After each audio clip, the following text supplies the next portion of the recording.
Neste vídeo farei o review e breve análise de Herança Cíclica, que é o nome do 7º episódio da série Vermes Malum. Na descrição você encontra a playlist da série e também nossas análises episódio a episódio. Curta, se inscreva e bora para Vermes Malum Cyclic Inheritance.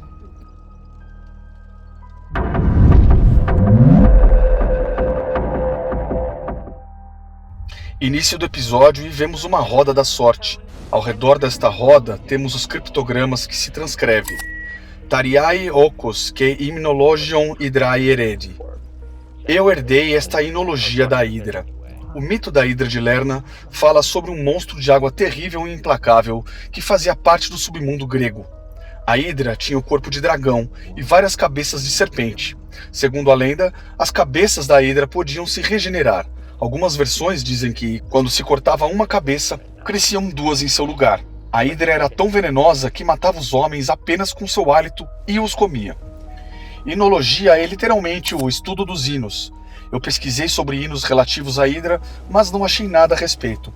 Então fica apenas subentendido que Vermes Malum herdou referências deste monstro mitológico.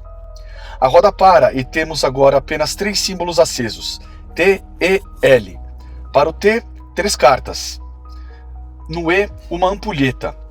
E no L, uma peça de xadrez do cavalo. Os outros elementos da roda são o monstrinho do Pac-Man, uma chave, um símbolo de terminal de computador, um pássaro com um objeto na mão, que parece um espelho, o símbolo de Vermes Malum e uma árvore. Logo após, o jogo Dark Souls se inicia. Logo de cara, vemos a descrição de um item do jogo: Pale Venom Drip. Gota de veneno pálido. Vou deixar na tela para você poder ler com calma. Este item, Pale Venom Drip, não faz parte do jogo original de Dark Souls. Aqui vemos Vermes Malum, o vírus tomando conta também do jogo instalado no laptop. No jogo, este item tem seus equilíbrios, melhora a inteligência e a fé, mas reduz a sua vida. Ela convida a revelações majestosas sobre dias vindouros. Com certeza, Vermes Malum vai se revelando mais a cada episódio, e este aqui não vai ser diferente. Entramos na fase Ruínas do Demônio no jogo. Enquanto Lawrence joga, ele deixa um recado na secretária eletrônica da pessoa a que ele se dirige. Mais pra frente, saberemos o nome desta pessoa finalmente. A mensagem deixada está descontextualizada, mas reforçam o já sabido estado mental de inquietação e confusão existencial de Lawrence. A referência a nada antes de janeiro pode indicar uma sensação de perda de continuidade ou um início abrupto que deixou tudo que veio antes nebuloso ou irrelevante. É como se o antes tivesse desaparecido e o presente se tornasse mais confuso e limitado. A repetição sobre ir para a cama e em seguida voltar à escrivaninha sugere um ciclo de exaustão mental e física que Vermes Malum está ajudando a piorar em Lawrence. A sensação de estar em um sonho e saber que está sonhando pode remeter a um estado de dissociação ou estranhamento, em que a pessoa sente que a percepção da realidade está alterada ou confusa. Dentro de Dark Souls, vemos um NPC no jogo, e esse é um ponto vital durante sua missão. É o último ponto em que você o vê antes de ele estar dominado por um inseto do sol que controla sua mente.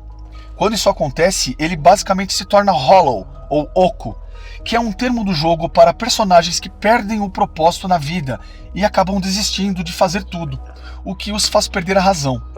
Pode ser um termo análogo à depressão e outros problemas mentais, tais quais Lawrence enfrenta em sua jornada. Durante o jogo, vemos a imagem se distorcendo. É Vermes Malum influenciando o outro jogo.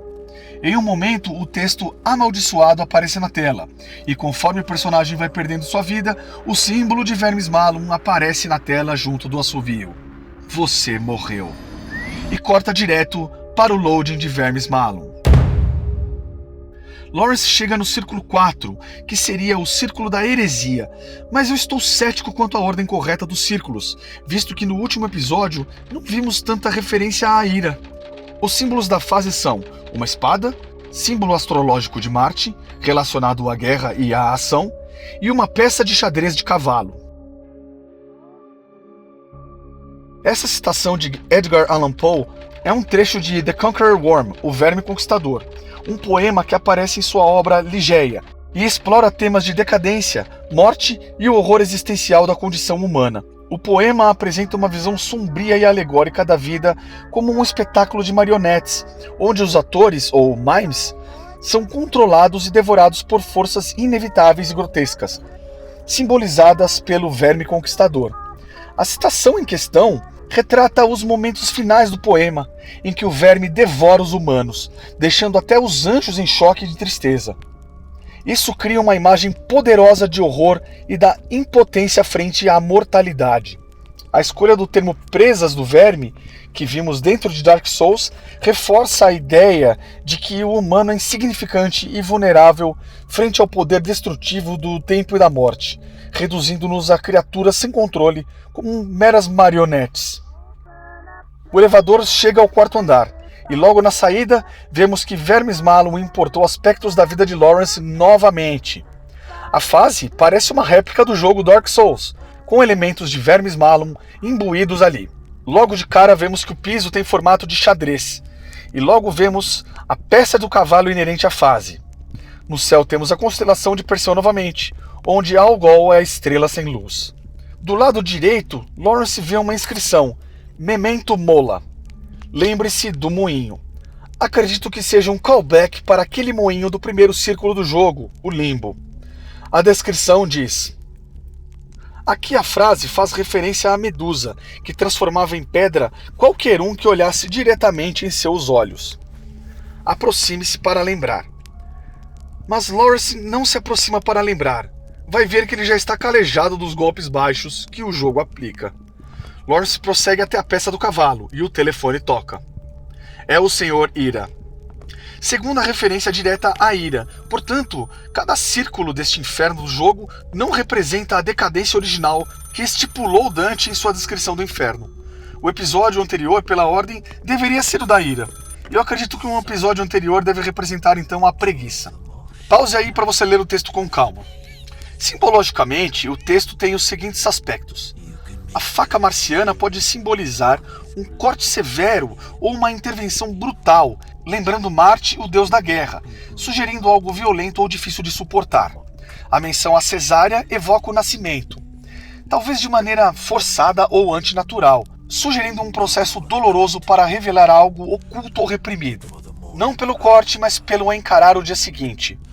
Fala da coragem, não em um ato momentâneo, mas o enfrentamento contínuo das consequências e dos desafios da vida. O herdeiro miserável pode representar traumas, culpa ou sentimentos indesejados transmitidos através das gerações, obrigando-o a confrontar partes sombrias de si mesmo ou de sua linhagem familiar. A carne que move as rodas segundo a antiga alquimia sugere a transformação espiritual. Na alquimia tradicional, referenciada no episódio 4, a transformação da matéria simboliza o crescimento da alma, indicando que os conflitos e sofrimentos podem resultar de uma forma de purificação ou autocompreensão. Ou o jogo pode estar sendo bem literal mesmo, sugerindo que Lawrence e a ex-companheira abortaram o filho vindouro ou autorizaram uma eutanásia logo após o parto. Ou então, o acidente que Lawrence tanto fala pode ter levado a uma cesariana forçada da ex-companheira. Pensando na peça do xadrez, o cavalo pula apenas no formato L, início da letra do nome do protagonista. Em inglês, o cavalo é chamado de cavaleiro, alguém que luta com espadas. E dentro desta estaria a Medusa, ou talvez o principal pecado deste cavaleiro. É ele capaz de encarar isso sem travar ou petrificar? Lawrence não obedece o cavalo e nem se atreve a usar a adaga na pança do pangaré. Lawrence vai até a placa que diz cair.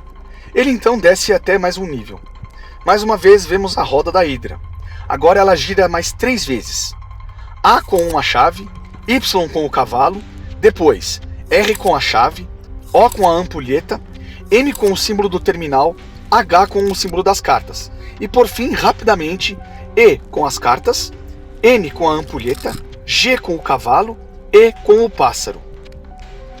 Lawrence então prossegue em outro nível da mesma fase. Agora temos 2 bispos no tabuleiro, um de coloração esbranquiçada, que ao meu ver faz referência à primeira fase do jogo, o Limbo, e outro bispo lilás, referência à segunda fase, ao do Círculo da Luxúria. A placa do lado diz Anodine. Esta é uma substância ou medicamento que alivia a dor. A descrição diz: a queda dói, Use remédios para aliviar. Então Lawrence usa o mel morfina que coletou na fase anterior. Ele se aproxima do Bispo Branco e imediatamente a música da primeira fase Limbo sobrepõe a fase atual. O símbolo é da árvore, o mesmo da fase do Limbo. Daquele lado caem flocos de neve.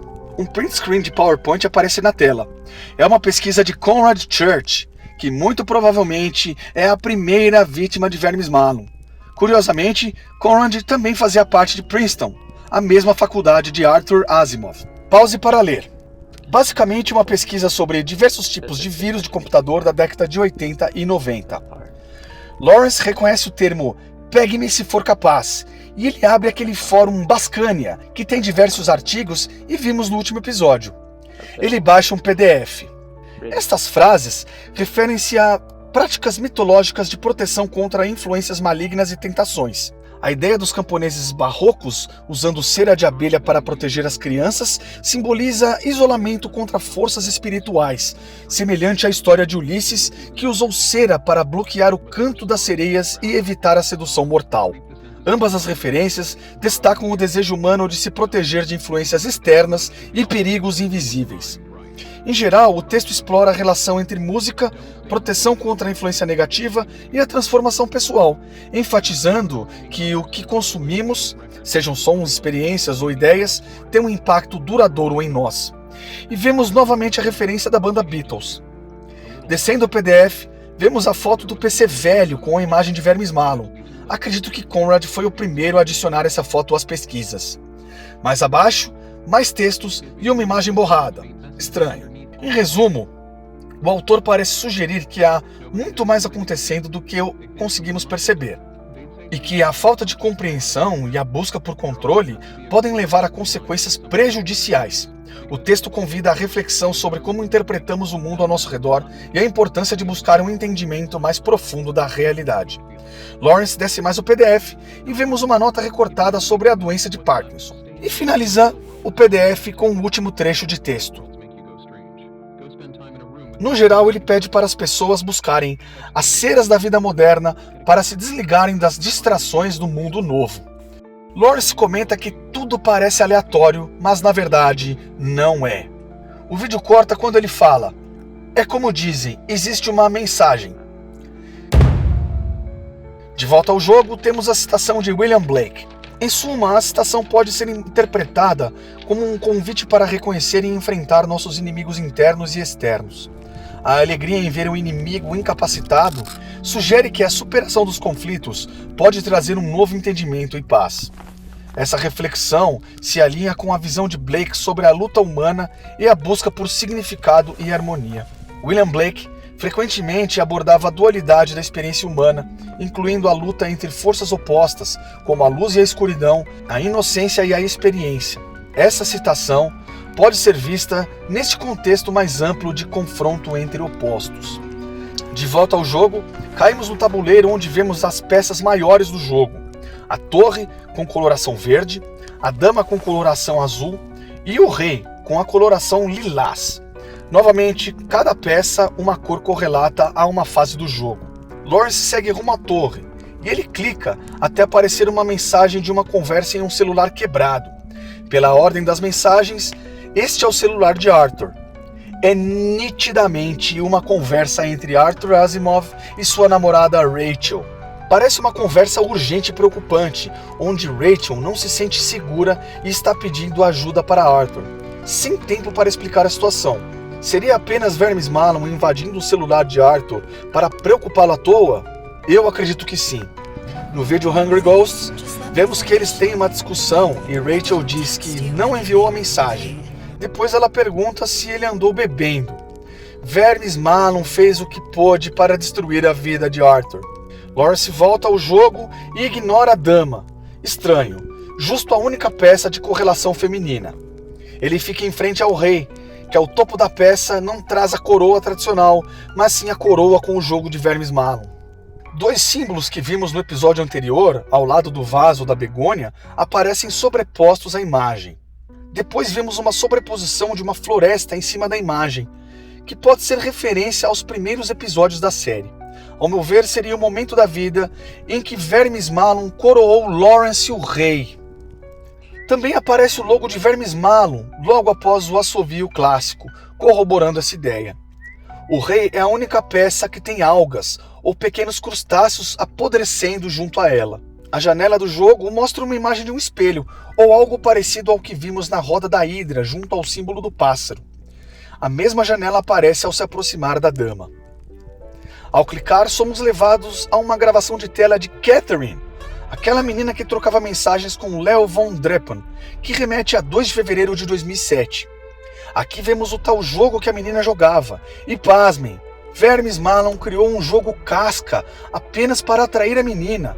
É outro jogo, com outro conceito, mas as mesmas características. Puffin Pop é o nome do jogo, e ele está na fase Puffin Island. No topo à esquerda vemos a mesma constelação de Perseu. No post-it temos, clique numa localização-chave para ir, que devem ser espelho da vida real da menina. Os criptogramas se traduzem como jornada. O cursor do mouse é o mesmo de Vermes Malum. Open There Moval é claramente um anagrama de Everpalm Pond. Depois vemos Canto do Parque e por fim Glow's Glamour, que é onde a garota entrou. No loading da fase vemos o símbolo do espelho, que confirma que é isto mesmo que o pássaro segura. Temos o símbolo astrológico de Júpiter, que espelha a grandeza, e um tubarão. A frase, coroas não são só para Júpiter, como dizendo que qualquer um pode ser grande. Esses versos sugerem que a beleza externa, embora agradável e atraente, não é a única qualidade digna de louvor. Swain destaca que, embora a aparência refletida no espelho seja bonita, há mais valor naquilo que está além da superfície. Ali, Catherine, em seu avatar Kate Zoid 229, sai de um elevador, igual em Vermes Malum, e entra no salão de beleza. Na recepção do salão, um telefone. No salão, vemos a área de cabelo, muitos cremes, espelhos e 2 poltronas com pentes roxos. Isso deve significar que a fase está preparada para 2 jogadores. E também deve significar alguma coisa correlata à vida da menina. Atrás temos penteadeiras com marcas dos pentes e também um espelho isolado.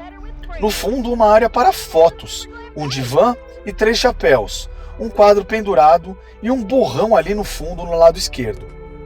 O avatar de Kate está usando o chapéu que Leo comprou. No telefone temos Glam Glow, um cavalo azul que veste o mesmo chapéu. O cavalo comenta que Kate está pronta para a primeira sessão de fotos dela, e nesse meio tempo há um frame daquela foto do sofá que vimos no episódio 2, Electric Ship. O cavalo continua seduzindo a garota, enchendo a bola dela e oferecendo mais itens do jogo, e insinua que jogos são sempre melhores com amigos. Por isso que o salão tem espaço para 2 jogadores. O jogo está ludibriando Kate com o jogador fictício Leo. Kate abre o chat do jogo e vemos uma troca de mensagens entre ela e o tal Leo. Corta para a roda da Hidra novamente. Agora temos as letras. A com o símbolo do cavalo, S com o símbolo do pássaro e Y com o monstrinho Pac-Man. Juntando todas as letras em ordem de aparição no sentido horário, temos apenas letras soltas. Como isso não faz o menor sentido, decidi pegar a primeira letra, que foi T, do símbolo das cartas, e depois peguei as sequentes de mesmo símbolo, e formou THE. As cartas têm a cor lilás, que remetem ao círculo 8, fase do Palácio de Nero. Depois busquei as cores relativas aos círculos subsequentes. Vamos lá. Azul, as fases dos Freezers. Monstrinho, Y. Amarela, fase de Arthur. Chave, A, R e E. Laranja, fase da colmeia. Ampulheta, ON. Vermelho, a fase atual. Cavalo, LY, G e A. Verde, não vimos esta fase ainda. É o símbolo do terminal, letra M. E cor celeste, não vimos a fase ainda. Pássaro, letras E e S. Totalizando, They are only games. Eles são apenas jogos. Seriam os jogadores para Vermes Malum? Ou as cascas de Vermes Malum para atrair as pobres almas? De volta ao jogo, caímos a outro nível que parece ser um local real, com diversos tronos ao redor do espaço. No chão temos outro criptograma que se traduz Pomp Naval Rand, outro anagrama de Everpalm Pond com uma letra sobrando. Lawrence olha para baixo e vê um personagem de 4 usando uma coroa. Seria este o rei ou a rainha? Acredito que seja uma dama. depois, o personagem tem seios e uma barriga protuberante. Lawrence então finalmente usa a adaga de ferro que ele pegou no Círculo da Luxúria e realiza a cesariana. Então ouvimos o Sr. Ira dizendo: "Não desvie o olhar, pai." Então, em uma imagem bem embaralhada, vemos as presas do verme que foram referenciadas no início do episódio. E o vídeo corta. Ouvimos o assobio mais uma vez. Voltamos para o Windows e o horário é 3 da manhã. Todas as mazelas que o jogo trouxe aos jogadores ocorreu por volta deste horário. Segundo a mística, o horário a partir das 3 da manhã está relacionado à hora das bruxas, à hora do demônio e, para algumas culturas, à hora de Kali, quando coisas sinistras normalmente ocorrem. E então algo sinistro acontece. Temos o vídeo da câmera aberto, junto de uma pasta chamada Cópia de Coisas Velhas H, que trazem diversos vídeos. H vai se revelar como Hayley, a namorada ou ex-namorada de Lawrence. Vermes Malum conseguiu acesso a arquivos antigos de Lawrence que estão em outro computador, não neste. Esse tipo de bruxaria ainda não tínhamos visto o jogo realizar. Então o vídeo rola e temos um diálogo de Lawrence e Hayley sobre o final de um filme chamado Session 9. Aqui está a tradução. No geral, eles comentam sobre o filme, mas duas coisas me chamaram muito a atenção. Chegue mais perto, nós não conseguimos te ouvir. Como se Hayley estivesse grávida e brincasse com o medo de Lawrence do filme, dizendo que nem ela nem o bebê conseguiam escutá-lo. E por fim a tela do final. Eu moro nos fracos e nos feridos, doutor. Escancarando que Lawrence hoje é um destes, a ponto de ter atraído Vermes Malum para sua vida. E confirmamos outra coisa. Hayley se mudou para Seattle, que é um polo de cinema nos Estados Unidos. Lawrence faz referência a ela ter ido para Seattle no episódio Hungry Ghosts. No final, temos a roda da Hydra novamente, mas desta vez ela não para, mas sim forma um verme e o vídeo acaba. Pois é, pessoal, finaliza aí mais um excelente e revelador episódio de Vermes Malum. Quanto mais chegamos ao Círculo 1, mais entendemos sobre toda a vida de Lawrence e um pouquinho a mais da vida das outras vítimas do jogo. Acredito que a ruptura de Lawrence e Hayley tem a ver com a perda do bebê deles, provavelmente após algum acidente que Lawrence foi o culpado. Isso afastou o casal e colocou Lawrence nesta depressão e prisão emocional dos seus próprios medos e arrependimentos. Essa foi a porta de entrada para o mal que está aí, à espreita de vítimas fáceis para ele consumir e sugar a energia. Após a pessoa ser consumida ou morta, o jogo importa para dentro dele todo esse histórico e deixa as pistas para o jogador seguinte. Você viu alguma coisa que eu não notei? Tem alguma teoria? Comente aí para participar. A RG se faz em um grupo, eu conto com vocês. Se curtiu o vídeo, deixa o like para ajudar. Por favor, pessoal, eu estou desempregado e tenho uma família. Me ajuda aí. Obrigado por ficarem comigo até aqui. Eu sou Eduardo Levi e valeu, um abraço.